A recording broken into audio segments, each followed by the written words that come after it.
Morning, dear students. Today we are going to learn about elements of information security. As we have discussed in the last lecture, that why we are studying this subject, information security, and what are the different security aspects defined in this ICS, right? So today we are going to discuss about the basic elements, right, of security. So these are the chief principles of security. The first is confidentiality. That means that is message seen by someone else, right? So the direct meaning of confidentiality is whether any other person or whether any unauthorized person, any unauthorized user is able to access my message, right? So I have to restrict my message. I have to restrict the data should not be accessible by any unauthorized person. That is the meaning of confidentiality. Okay, so that is the first principle of security. Second principle of security is authentication, right? So authentication means, do you trust the sender of message, right? So suppose if I have received any message from someone, right? So how would I come to know whether this message has been received from the expected sender, from the legitimate sender, or any other person has sent the message, right? So because of that, we need to verify the identity of the sender, right? So how it is possible? We are going to see all these things. We are going to discuss, right? The next point is integrity. Integrity means, is the message changed during transmit, right? So nowadays it is possible. It's quite possible that the attackers, that the hackers can simply access our message, can unauthorizedly they can access our message, and they can modify the message also, okay, so that the contents of the message the content of the message, the meaning of the message gets changed, okay, completely, right? And they due to the forgery purpose, they are doing such things to change the message in transit, right? So we have to ensure all these things, that whether our message is safe or not, whether it is intact, okay, it is received safely to the receiver or not, okay. So confidentiality, authentication, integrity, all these are the basic principles of security. Yeah, the next point comes is non-repudiation. Non-repudiation means, can sender refuse the message?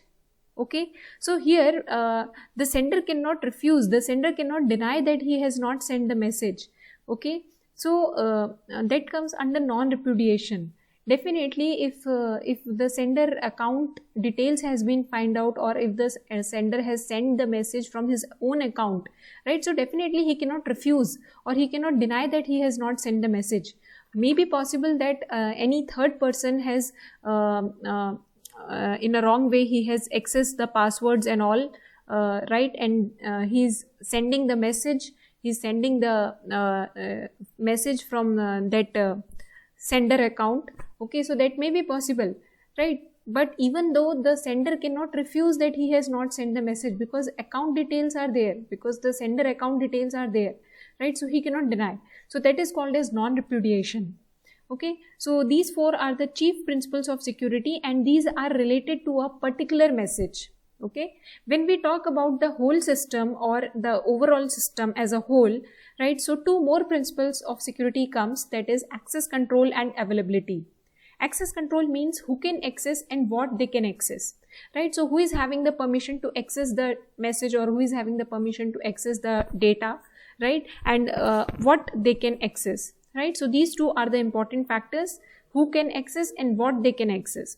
Next is availability, right? So information should be available timely, right? So the data should be received in a timely manner by the receiver, right? If the data is not received in time, or if the data is not delivered in time, then you can understand the consequences, right? That the delay in the message maybe the message will not be useful. The message will not remain useful when the work is over, okay. And if the data is reached later, then it won't be useful anymore, right? So that is why timely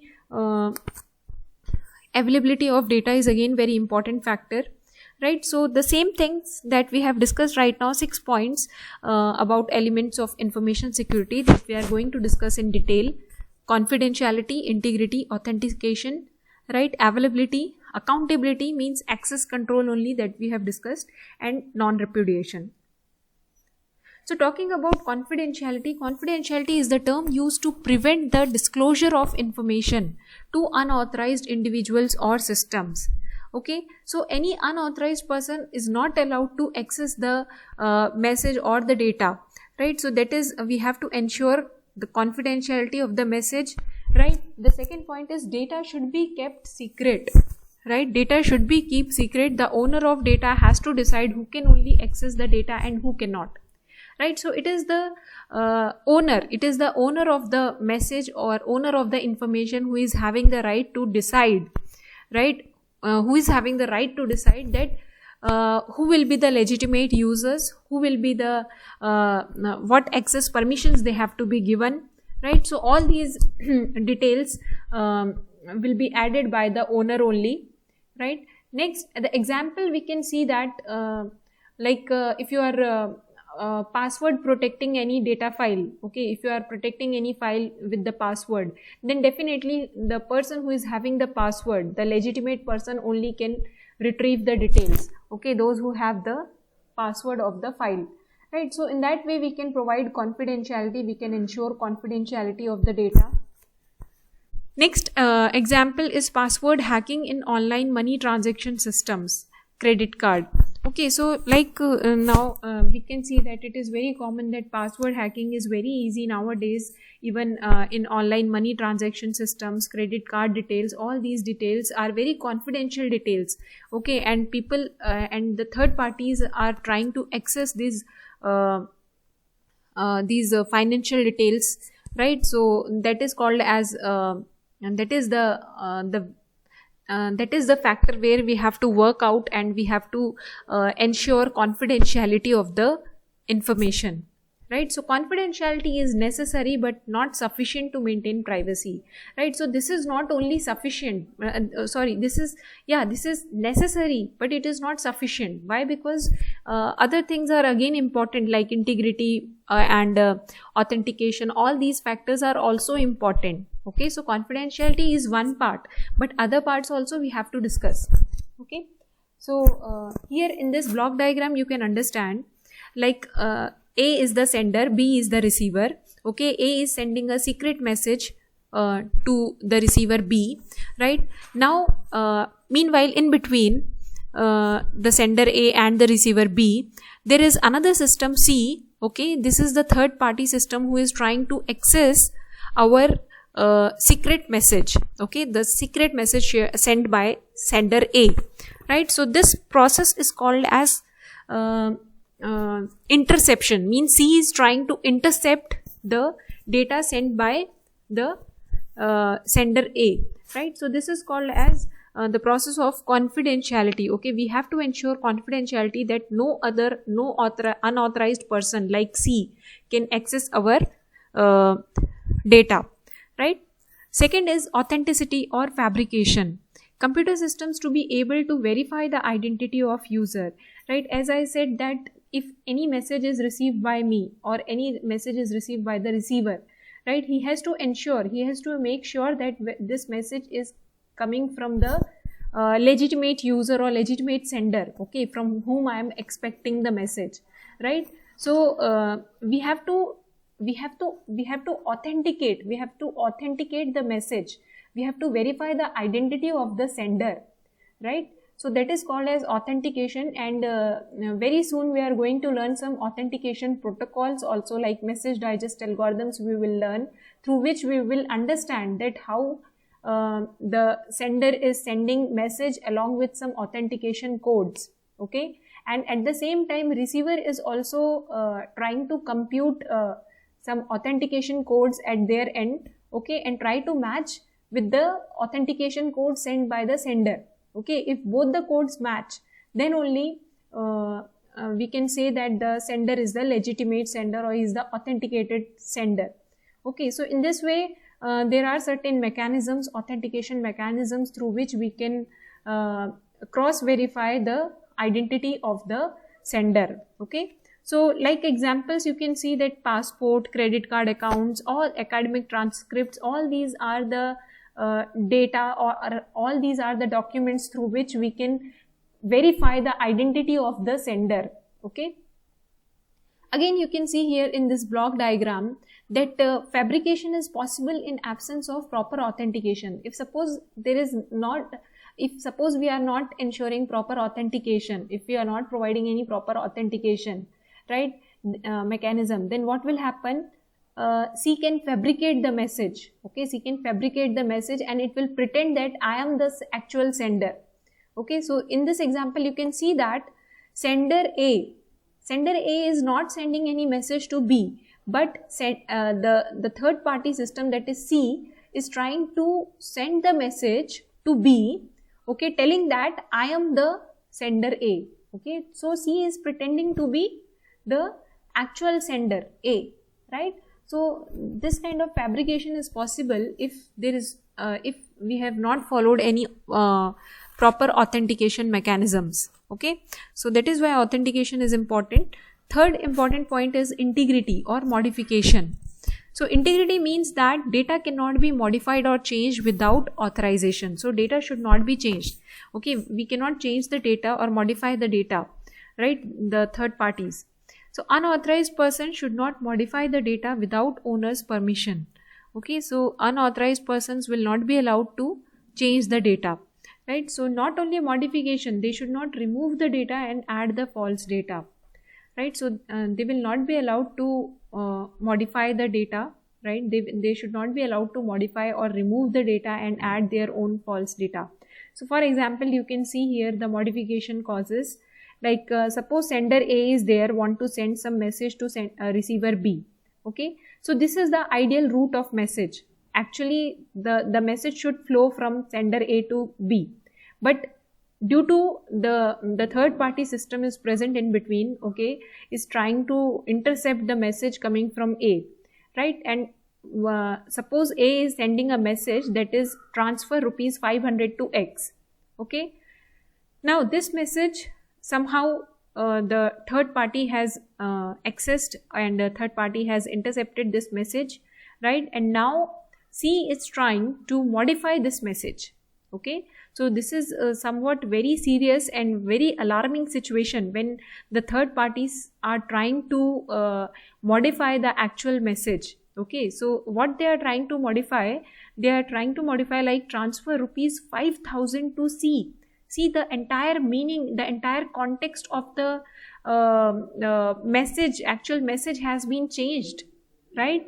They have changed the money amount also, and they have changed the account also to whom the amount has to be credited, right? So this is very serious situation. Financial information, if somebody is sending from system A to system B, right, and system C is trying to modify that message on its own. So this is a very serious situation. Okay, and that particular situation is nothing but the integrity problem. So we have to ensure integrity. We have to ensure that the third parties should not be allowed, should not be able to access our message, to intercept our message, and at the same time should not be allowed to modify the message, right? But suppose if anyhow somehow the message is sent to receiver B. Okay, now what is the situation at receiver B? The receiver B, if it is using any proper authentication mechanism, then it will be able to verify the identity of the sender, right? So it may be possible that he is going to authenticate the message, that from which source it is coming, right? So if it is coming from sender A, right, then it can accept. But if it is coming from sender C or someone else, then it will discard the message, right? So in this way, the receiver has to verify the identity of the sender. Next point comes as non-repudiation or non-denial. Okay, so it's a complex term used to describe the lack of deniability of ownership of a message, a piece of data, or transaction. So as I said that if suppose sender A has sent some message to B, so B cannot deny that, so A cannot deny that I have not sent the message. No, A cannot deny that. Why? Because proofs are there. Suppose, for example, proof of an ATM transaction. If suppose you have done any transaction, any withdrawal of money or anything, okay, then from mini statement, you will come to know that this transaction has occurred, this transaction has happened. So nobody can change that, right? So that is already means their proof is there. And other example like stock trade, okay, or an email. If suppose you have sent an email to someone, right? So you cannot deny that you have not sent the mail because your email address will be there. Okay, maybe possible that some other person has logged in from your system. Okay, somehow he has got your password and login from your system, and the other person has sent mail from your account. Okay, but even though you cannot deny that the mail is not coming from your account, the mail is not yours, you have not sent the message because the address is there, right? So that is called as non-repudiation or non-denial. So in this example, you can see it does not allow the sender of a message to refuse the claim of not sending that message. If suppose A has sent some message to B, so A cannot deny, okay, A cannot deny that I never sent that message which you claim to have received. Okay, so that is, this situation is called as non-repudiation or non-denial. Okay, next comes is access control. Access control means, here access control we are talking about two parts. First, user access. Okay, user access means which user has been given the access, okay, which user has been given the access to access our data. Okay, so that is first point. Another point is what resources you can access. Okay, which users are having the right to access and what resources these users can access, right? So these two are the important points when we are talking about access control. Now talking about availability. Availability means for any information or system to serve its purpose, the information must be accessible and usable whenever it is needed. Okay, so definitely if you need some information, okay, if you need some information, then that information should be available at that time, right? If the delivery of information is late, somehow maybe delays, maybe due to the traffic jam, the network traffic jam or something, anything, right? But if the message is delayed, okay, or the message is dropped, then you can understand what will be the consequences, right? If the late delivery of a message, maybe its use, maybe that message will no longer be usable, right? Maybe its use will not be there. Okay, so how we can ensure availability of resources? By proper checking of the functionalities of each of the system, like computing system, security controls and communication channels. Okay, so we have to ensure whether all the complete system, the hardware and software, every resources are working properly or not, are functioning properly or not. If anything goes wrong in between, if suppose any of the system is not working properly, then you cannot guarantee the delivery of the message in time, right? So computing systems means the systems which are used to store the message, which are used to compute the information, which are used to process the information and forward the information, those systems are called computing systems. Okay, and security controls means the systems that are going to control the security measures, okay, security measures of the data, of the information. So that is security control. And communication channels means definitely that is the medium through which the data is going to flow from one system to another system, right? So all these three systems should work efficiently, should function properly. If anything goes wrong, if any of the system goes wrong in between, then definitely we cannot guarantee the delivery of message in time, right? So that is why, for example, power outages, hardware failures, system upgrades and preventing denial of service attacks. Okay, so if anything comes in between, like power failure or hardware any fail or system upgrade started, or suppose some attack has been occurred, so in all of these cases we may not ensure that our message will deliver in time, right? So that is called as availability of resources. So here in this example, you can see that interruption puts the availability of resources in danger. Okay, so here you can see that authorized user A, this is the authorized sender, but he is not able to send the message to B. Why? Because of the blockage. And why this blockage has happened? This is not the normal blockage. This blockage has forcefully been done by the third party system C. Okay, so what third party system C is trying to do, it's blocking the communication medium or the communication channel between A and B.